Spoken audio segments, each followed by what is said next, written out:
Good evening. Welcome to another edition of the 411 Talk Zone radio show right here on YouTube. My name is Leon Jones, and I'm going to get right into the topic. I know a number of people are talking about it, so I'm going to get my take on it. Shout out to Painless Risen. I saw his video today. He talked about it. And what I'm going to talk about this evening is who benefits the most from DEI. Now, DEI is diversity, equity, and inclusion. Now, I will be honest with you as a Black man, I don't benefit from any of the programs. Now, the problem with some of these programs, even affirmative action, is that it seemed to me that diversity was pushed. Now, let me give you an example. Joe Biden, when he was selecting a running mate, when he was running in 2020 for president, he said he was going to select a Black woman. Now, to me, he wasn't selecting a woman or a person based off of qualifications. He selected somebody based on her race. The same thing for his selection of Ketanji Jackson for the Supreme Court. See, the problem with the program is it's all false diversity, and it wrecks up the workforce. Now, yes, are there good old boys at work? Yes, there are, particularly in some segments of the government. I know I work for the city of Indianapolis. There are individuals who are in cliques. I work for PennDOT. And a number of these individuals were white. But now, I'm not going to step on all the whites here because there were Blacks when I worked at West Telemarketing and some other call centers where most of them were Black women. So you have to look at the situation here. In my field of engineering, it may look like whites are winning in that field. It's because many Blacks don't go into engineering. Now, I'm not saying that a number of them can't do the math, but most of them aren't interested in engineering. So what it makes me look like the token. Same thing with my friend Hosprey. He worked at PennDOT with me. He was in IT. He was the only Black. Now, do I believe that you should be judged by merit, by qualifications? Yes, because one thing that DEI does prevent, DEI prevents a real qualified candidate to get hired. Because let's be honest, DEI is almost like the old affirmative action. Now, who benefited off of affirmative action most? I'm going to surprise you with this. First of all, let me share my screen. And let me click on this video. And I'm actually going to show you who benefits from DEI the most. Now, some of you might be shocked. Some of you might not. So this is fair use, because I didn't know myself. Fair use myself.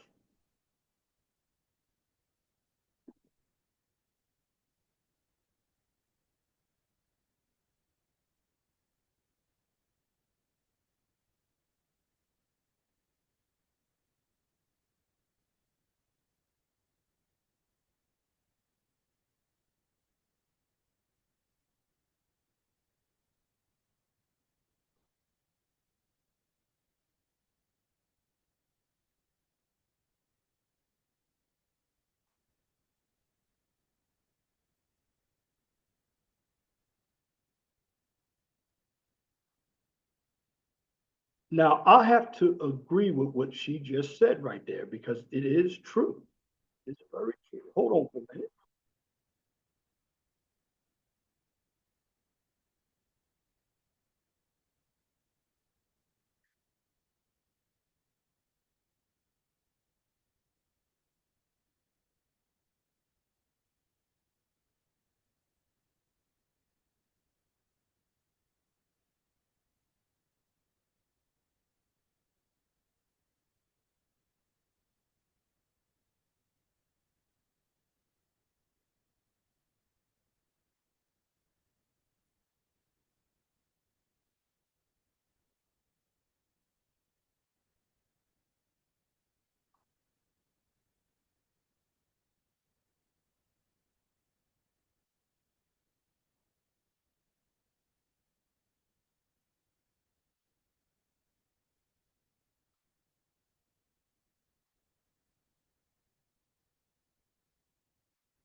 Wow, that's heavy. So look up the Department of Labor.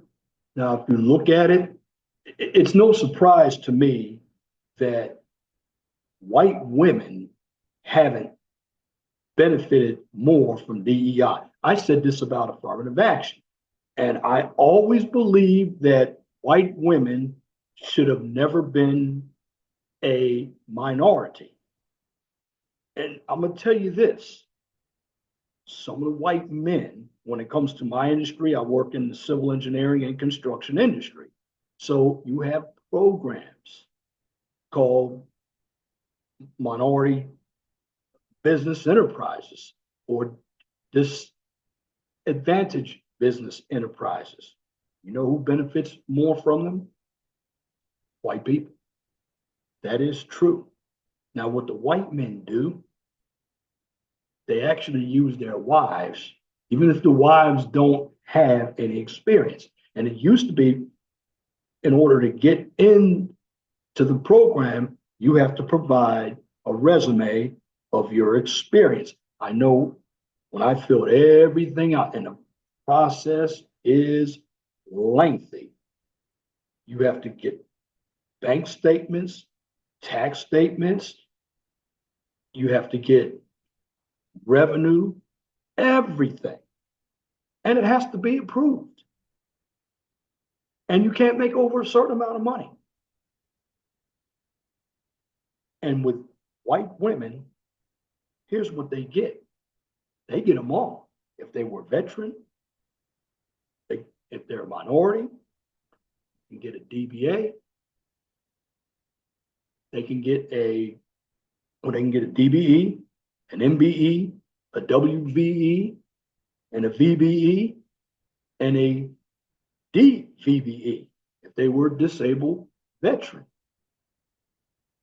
Now, I'm saying this, and what that sister was talking about, it was true, but you still have a little bit more Black women who are getting more of the DEI benefits than Black men.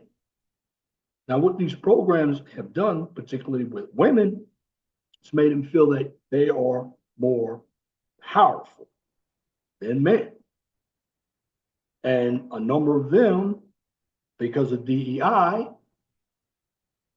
they've gotten positions that they weren't qualified for. And this is what was wrong with the Biden administration. I mean, Biden didn't pick any of his cabinet based off of qualifications. He picked them all based off of race, gender, sexuality. He wanted to be the president that I have the first funny man, first transformer, first, that's what he wanted. And if you look at his administration under DEI, none of them were effective. Now, Trump has vowed to stop it because the DEI programs, in my humble opinion, and this is basically for some of the bigger companies out here and for working for the government. Because if you think about it, a number of your women, particularly in the state of Maryland, where I'm from, they work for the government. The government is the largest employer in the state of Maryland. It is. Now, I will tell you this when it comes to government. I'm not picking on government jobs, but a number of these individuals who work for the government, some of them are social justice warriors, they got real bullshit degrees. In other words, their degrees that they have wouldn't be marketable to the private sector. But it didn't shock me that white women were first. And it didn't shock me that Latino and Hispanics were second. And it didn't shock me that Asians were third. It didn't shock me that Native Americans were fourth. It did shock me that veterans, because here's a difference with a veteran. A veteran fought with his country. They should get a little bit more reward. If they're qualified. Now I know people bring up the old adage when two people are applying for a job, one is black, one is white. Well, that's all bullshit too, because 99.9% of the time, two people are not going to be exactly alike. And this was the rules that Joe Biden pushed. And all DEI did was really, it's forced diversity. And it's not diversity based on qualifications. Now, 6 was the alphabet community. And 7th, I know that Sister Net video, which I'm going to play it again. And I want you all to hear it. I'm going to play it again. Let me, here you go.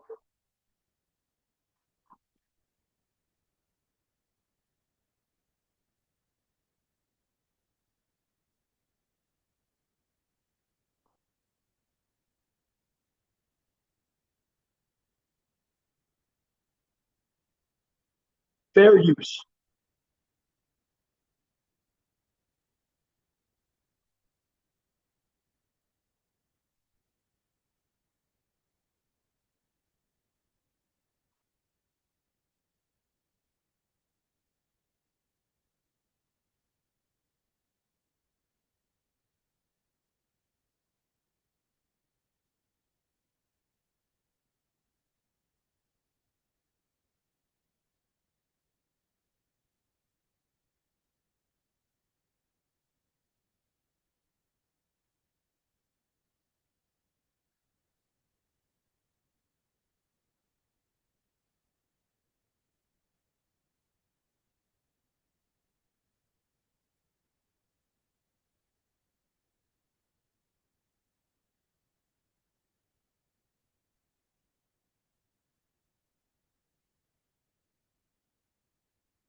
Now, sometimes you got to go back and listen to something twice. So I went back and listened to it again. One thing that she didn't mention, what about if you were part of more than one group? You could have been white, you could have been an alphabet person and a veteran. You could have been black. You could have been an alphabet person. See, this is what is not stated. You can overlap and be in any one of those categories and still benefit off the DEI programs. The people who really don't benefit off of the DEI programs are your straight, if you really want to get into it, your straight black men. We don't benefit off of any of the programs. None of them. Goldman Sachs isn't holding any money for us. And, you know, with all the DEI, you have all these hyphenated business types, black owned, woman owned, Asian owned. It's more or less like the hyphenated Americans, Asian Americans, African Americans. And the problem with the DEI programs is they weren't served up right. Now, I understand what the Department of Labor says, but in reality, you're a black straight male, you can forget about it. In fact, I believe when they brought out the old affirmative action programs, it was supposed to be for black men when they were working, because women at that time stayed home. But white women didn't want to see that black men were above them. And my humble opinion is black men got the vote before white women, but white women got the vote in the 20s. But still, a number of the white women didn't want to see themselves below black men. That's why a number of white women, particularly if you look at the government jobs, they benefit the highest from the DEI programs. That is true. Now, that's not a surprise. Now, let me share my screen and to get into more. Why are the DEI programs actually failing? Well, for a variety of reasons. A lack of sustained commitment from leadership, poorly designed training that focuses too much on awareness without actionable steps, employee fatigue from repetitive initiatives, inadequate accountability measures, not addressing systematic issues, and a lack of diversity within the DEI teams themselves, potentially leading to a disconnect with the needs of marginal groups. And what they mean is, well, who's actually employing the training? White women are.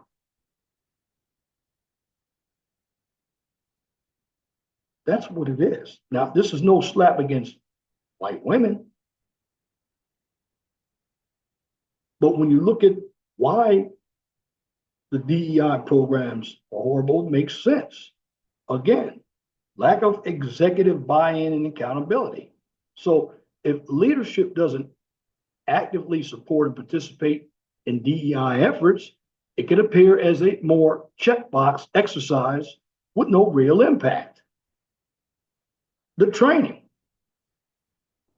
Many DEI trainings, again, focus solely on biases without proving concrete strategies for addressing them, leading to limited behavioral change. Employee burnout. Continuously participating in DEI initiatives without seeing tangible results can lead to employee fatigue and disengagement. And what I'm looking at when it comes to that,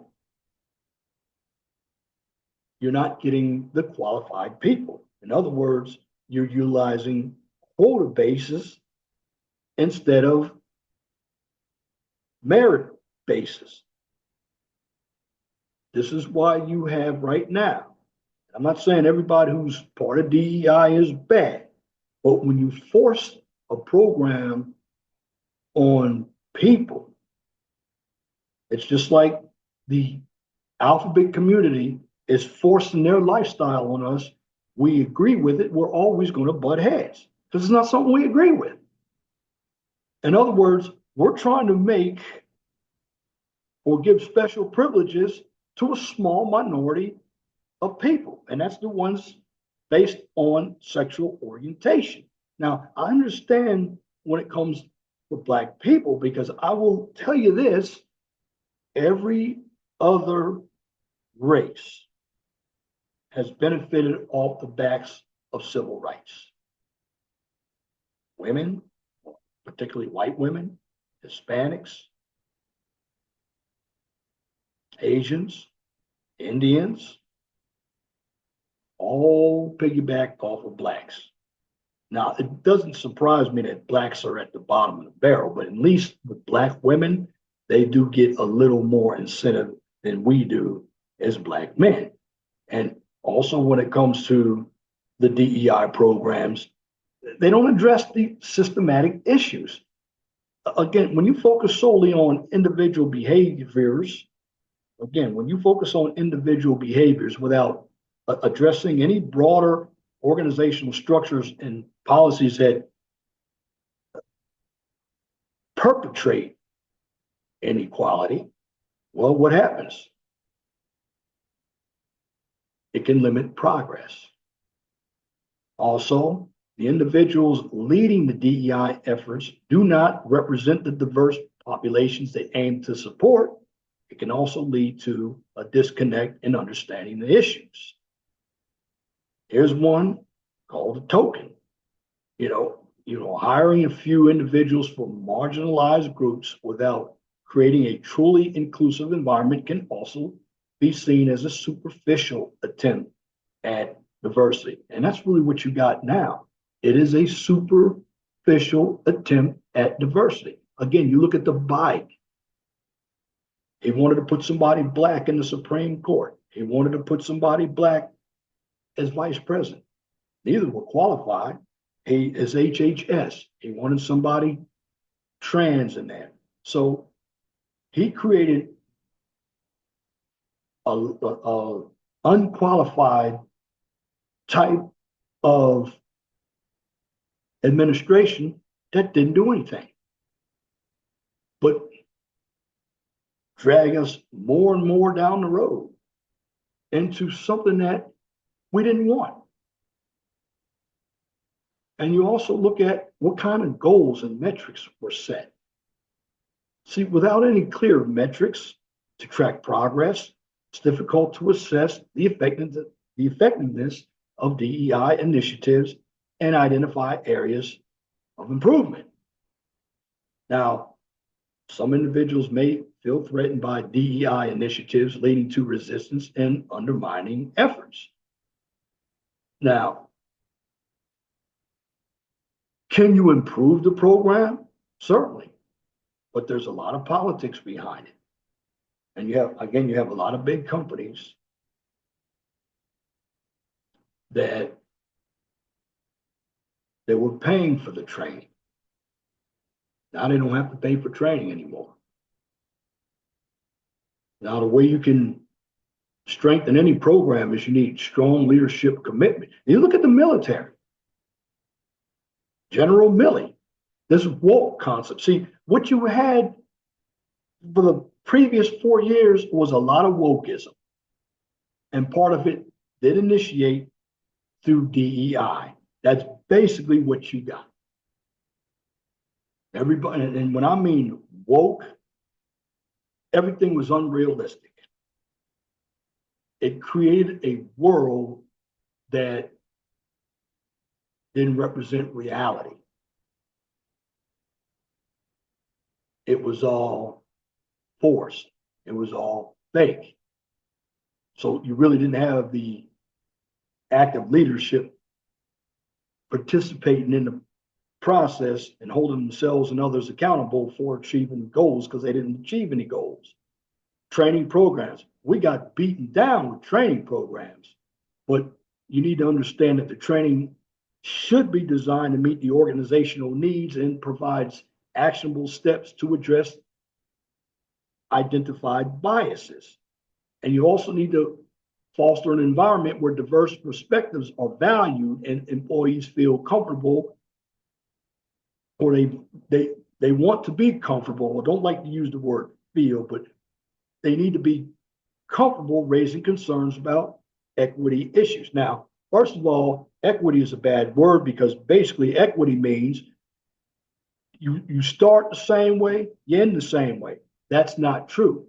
Equal opportunity should be put in instead of equity. Kamala Harris focused on equity. There's no such thing as equity.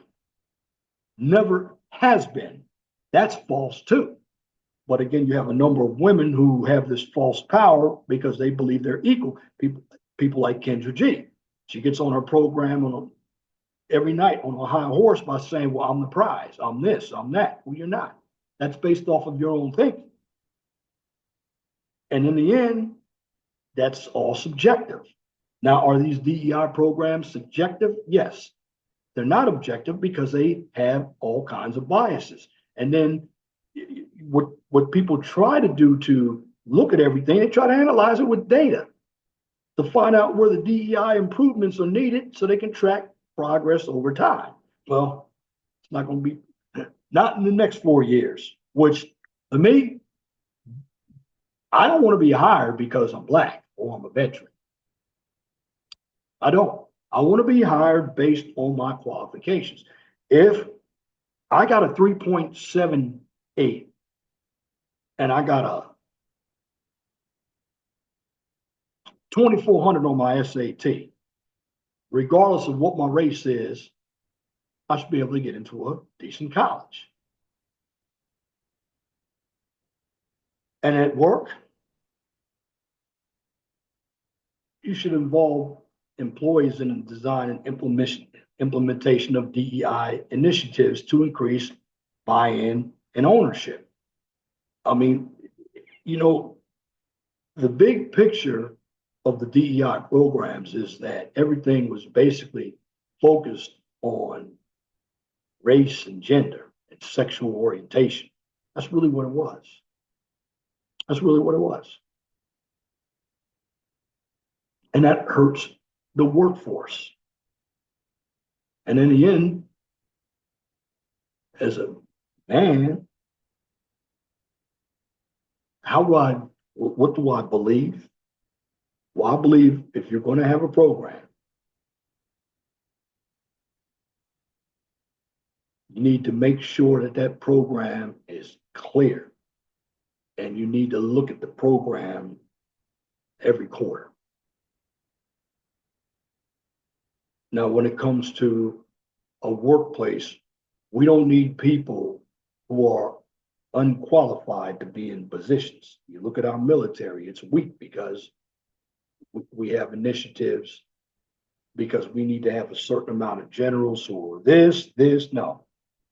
When I make a cake, there's a diversity of ingredients I use. But if all the ingredients were the same, my cake would taste like shit. Why? Because when you make a cake, you're going to need more ingredients than others. More than workforce. This is what's going to happen. Unfortunately, people who are minorities, you're a minority for a reason. Because you have the least amount of people in your population. Now, again, for Black people, we have the smallest population. But see, I will say this about other races of people. Yes, they do get the programs. Well, what do? They go in and build businesses for themselves and they maintain their culture. We did do that, but we wanted to get rid of segregation. But if you look at the city of Chicago, it's a segregated city today. So is Baltimore. New York is too. Yeah, it's a rainbow of people. And I don't mean the rainbow with the alphabet community, but you have a lot of different groups in the city of New York. It's diverse. Now, you have more whites than anybody in the country. That's always going to be like that. But when it comes to jobs, when it comes to leadership, you have to put the people who can make decisions in there. Now, do I believe that women can make decisions? Some of them can, most of them can't. Not to sound like I'm being a male chauvinist, a number of them can. Not when it comes to perspective of running anything that's big. No, they could probably run something small, like in the military. A number of them could be good support people. Yeah, heck, you have a number of men who can't run it either. You got very few people that can run for president, like them or not. Donald Trump is doing everything he says he's going to do to make sure that we have a merit-based type of economy, workforce. Now, nobody's going to agree 100%. But see, here's the issue.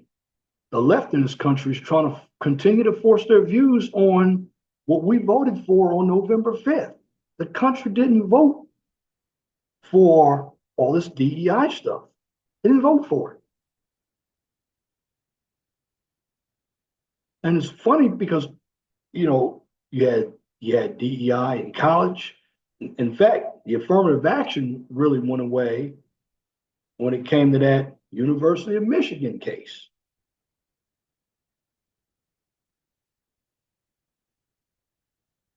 And left, you have Al Sharpton out there, and you have people like Joy Reid out there. They're upset. I don't even know why they're upset. They're making money. And see, one thing I will say about the Democratic Party, all these programs, and if you're black, they always want to make you feel like you are oppressed. That's the problem with the Democratic Party. They want programs like DEI. They really want black people, particularly your white liberals here. They want black people to always be poor. That's what the white liberal wants. This is what Malcolm X said. Yeah, you get a few blacks who team up with these white liberals, and these blacks may be your friends, but they're getting their marching orders from this white liberal.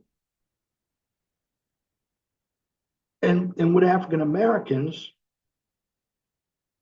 yeah, we will stomp on each other. Because see, that white liberal has made it so we'll be in competition with each other. This is why a number of black men and black women can't get along today. And the worst thing to have in this country is somebody that's not even us, don't even know about our culture, trying to tell us how to be who we are. And like Malcolm X said, well, we can worry about any other community. We have to get along with each other, which is not going to happen. I see everything up on YouTube. I mean, you have some of the black women call themselves boss bitches because they got jobs, and that doesn't make you a boss. It's your character. You got men who are simping. And you see where all this DEI, that's what it's done. It's put people in positions that shouldn't be there. Now, I know some of these companies, to tell you the truth as well, they got tax breaks too for having these quotas. The CEOs got big bonuses. That's probably why they benefited off of DEI. Now, as far as veterans really, I'm going to be honest with you, unless there are a lot of veteran businesses out there, which there are a number of them. I don't know how many veteran businesses are out there, but I don't really believe veterans benefited from DEI that much. And I want to know where the Department of Labor got that information from. Now, I do know, okay, the Native Americans, where did they really benefit? Yes, they got stuck out there in reservations and they could have casinos out there, but for the most part, if you really think about it, the land was stolen from the Native Americans. Now, if you look at Black Americans, you know, we were brought over here and did free labor. And although blacks were free, they still struggled through the 1900s, the 1910s, the 20s. I mean, Jim Crow lasted from right around 1890 to around 1970, particularly in the South. And if you really think about it, for Black people, affirmative action really did work. And I'm going to take up for Black people right now here, particularly Black men.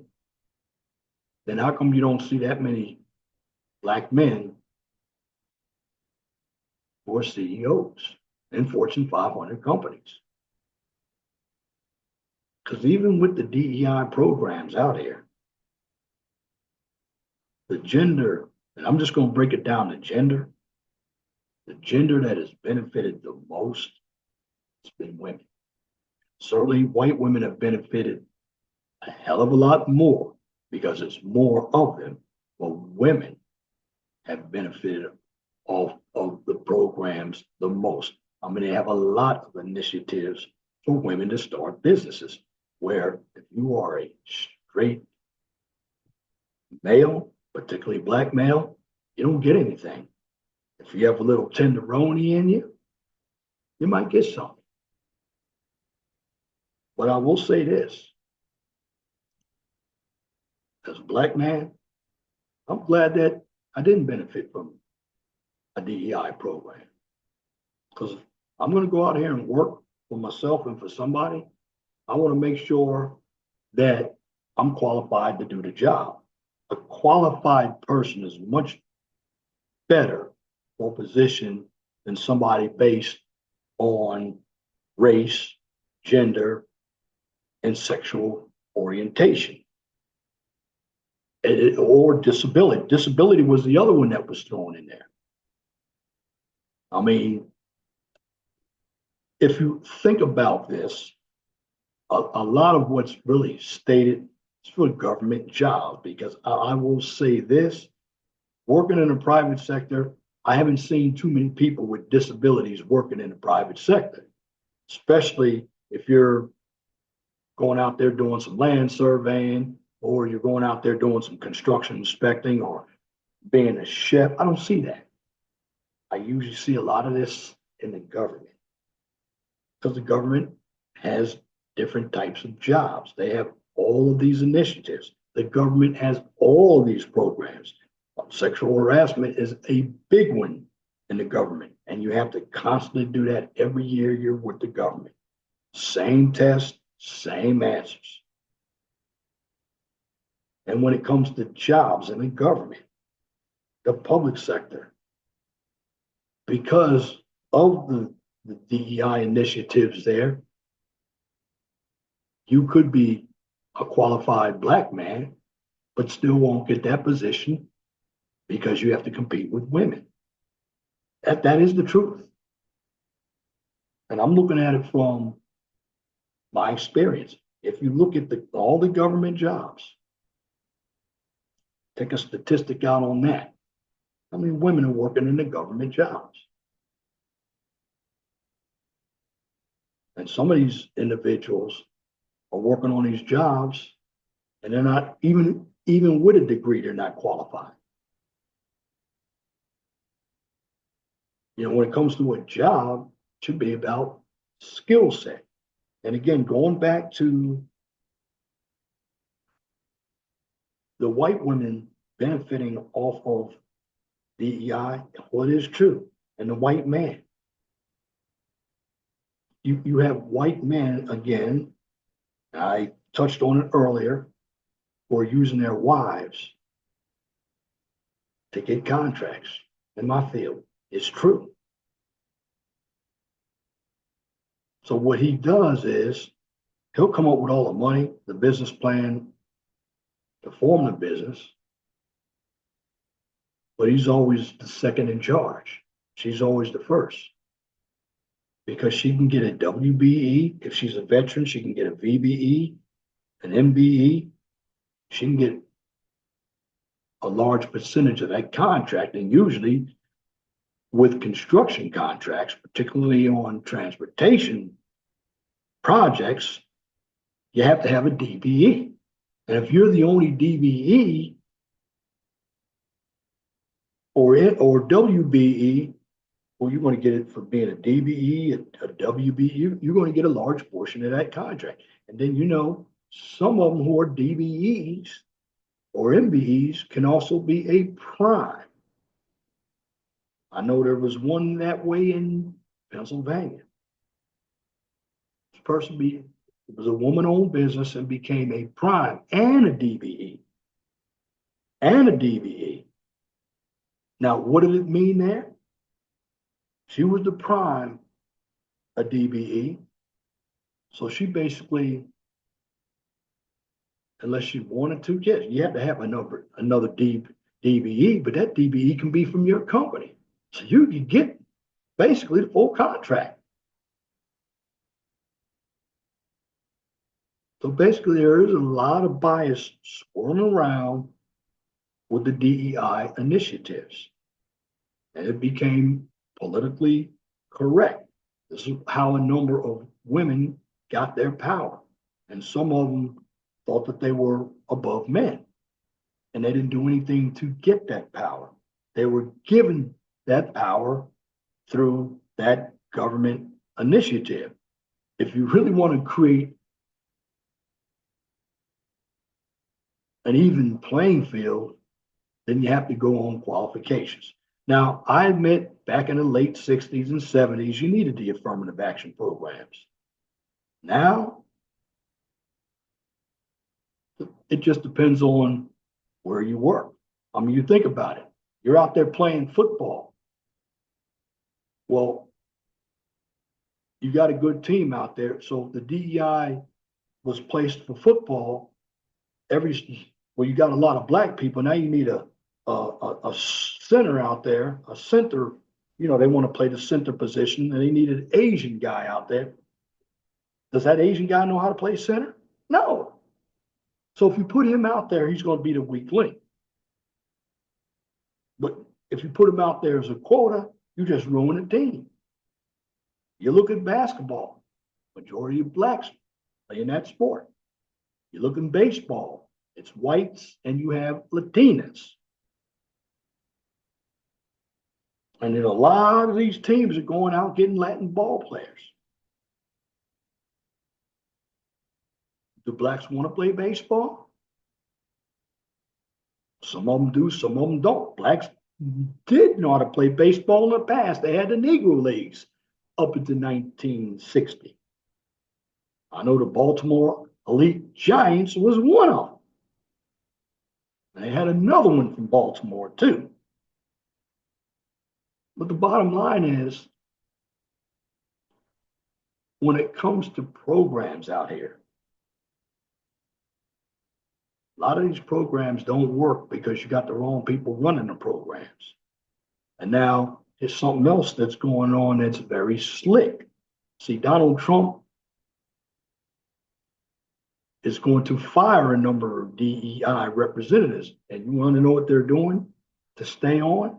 Well, they're changing their name. They're not a DEI officer. They're changing their name to something else so they could stay on. He's going to eliminate all that. And the bottom line is, you have to ask yourself when it comes to workforce, do you want a workforce that's based on skill and qualification? Or do you want a phony, diversified workforce that's not going to be productive? You have to answer that question. Because when it comes to government and when it comes to the private sector, your reputation is on the line. And you need to remember something also when it comes to your reputation, whether you're a government or private sector.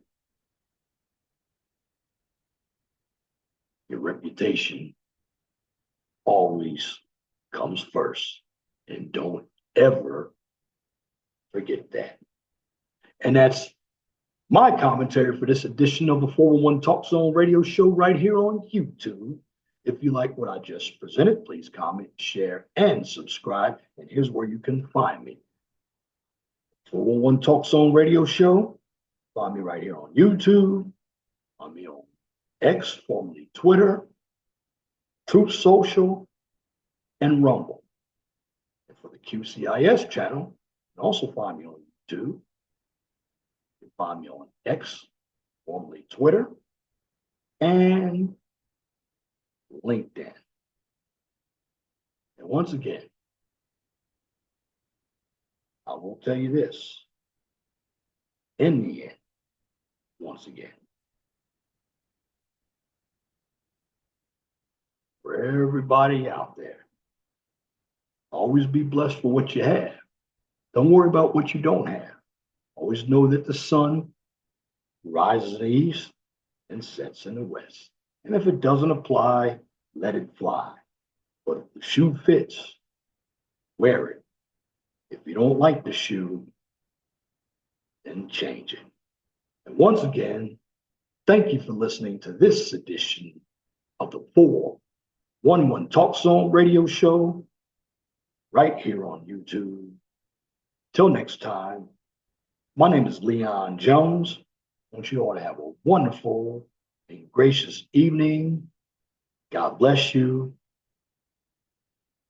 I'm out.